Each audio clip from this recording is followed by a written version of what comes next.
pray. You never do pray. He said, well, I'm a Muslim, but I don't pray.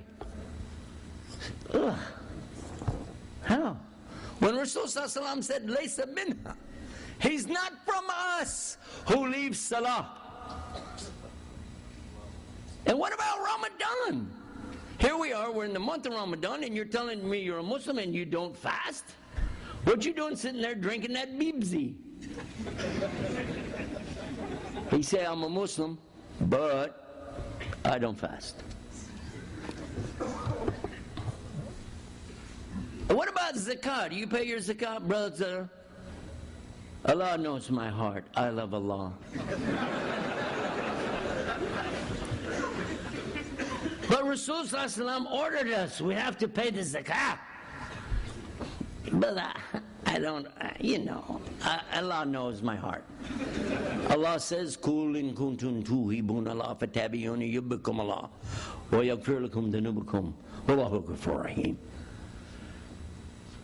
Tell them, this is what Allah is telling the Prophet ﷺ, tell them, if you really love Allah, follow me, Rasulullah. Then, and only then is Allah going to love you.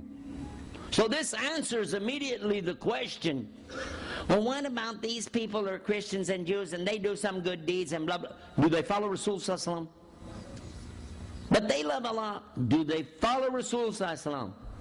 So until and unless they got the understanding of Muhammad or Rasulullah and they follow it, they're not fulfilling their potential.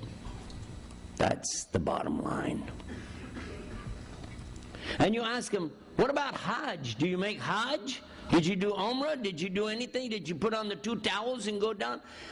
I mean, you took a month off last year, took your bonus and your salary, you took your kids over to Florida and went to Disney World, and you did tawaf around Epcot Center for how long?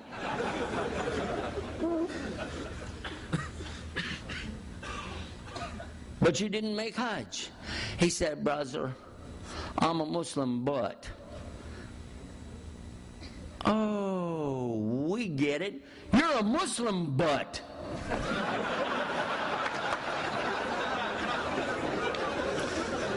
That's good. That's good. You got part of a Muslim. The part you sit on. Oh, we need some legs, arms, a head. MashaAllah, you could be a whole Muslim.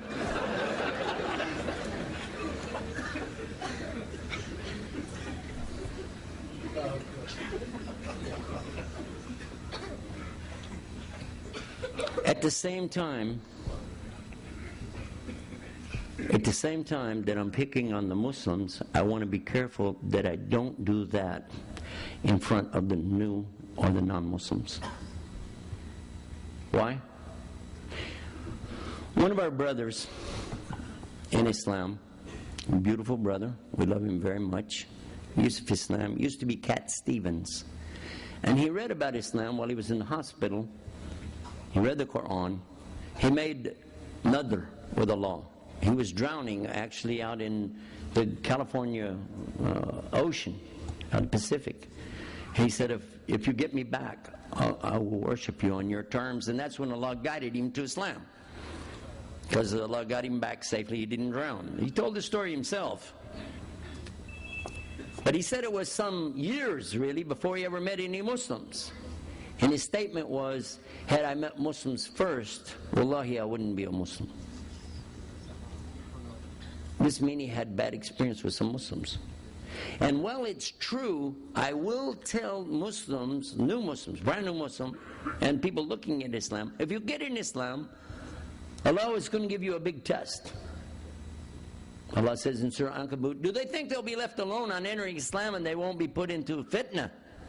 For sure Allah is going to put them in the test that He put the people before them in to show who are the sadiq, the truthful, and those who are kadhib, the liars. Now that's in the Quran. So I will tell them about that, and I will tell them part of the fitna, part of the test, I'm sorry to tell you, is going to be us, the Muslims.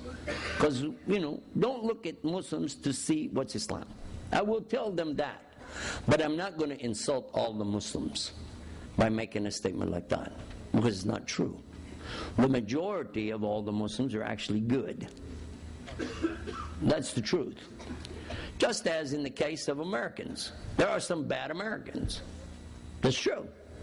But the majority of them are pretty good guys. They just don't know. It's actually up to us to get the message to them.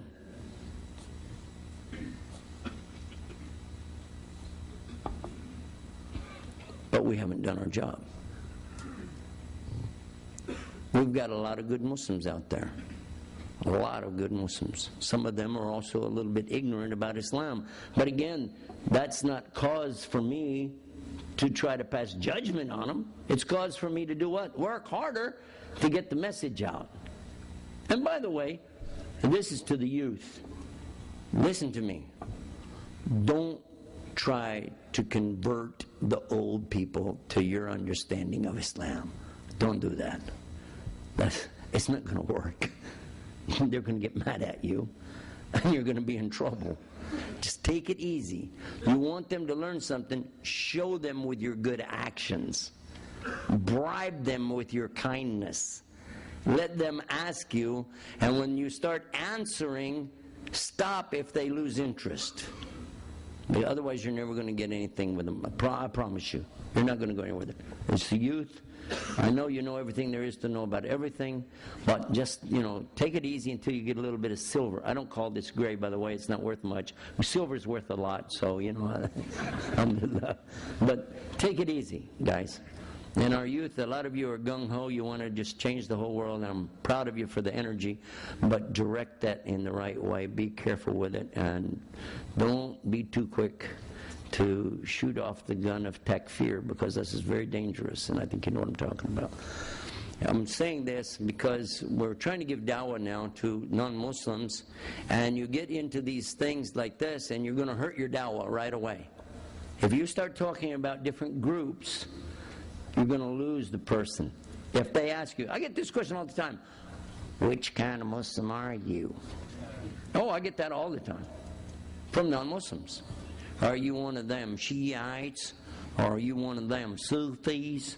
Or one of them Sunnis? Some of them call them Sunnis. Are you one of the Sunnis? My dad used to call me Sonny. When I came back from a retreat that we did down in Tequestenango in Mexico, which is close to Guadalajara, we established a place there with Omar Weston. It's called Dar es Salaam. And on the way back to the United States, customs grabbed me, and then that's normal for them anyway. But they did it just by my face. Usually they do it with my passport because my number pops up, but they did it by face. They said, come here. I said, whoa. They set me down in a room, and you have to wait, and then they come in, So they said, so what kind of Muslim are you? And I thought I could get away with this. I said, I don't know what you mean. They said, yeah, you do. What kind of Muslim are you? I said, what do you mean? I said, are you one of those Sunnis? I go, no, just, you one of them Sufis? I go, no. Are you Shiite? No.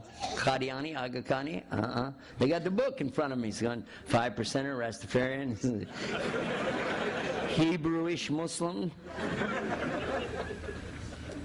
I see I'm not going anywhere until I come up with something. I'm thinking, what am I going to say? You one of the Wahhabis? Salafis? I'm going, man, they know everything, got that book. They miss nothing, You're in the Ikhwan Muslimin? Are you with the Hamas? Are you with the Hezbollah? I'm going, wait a minute, there's two I didn't hear about before, I'm supposed to be a Muslim chaplain. I'm supposed to know all of them, And I said, whoa. They're not going to let up. What kind of Muslim are you? Okay, I'm a fat Muslim. They didn't laugh. They tried again. What kind of Muslim are you? I said, old. Still won't let up. All right, I confess. I'm a Christian Muslim.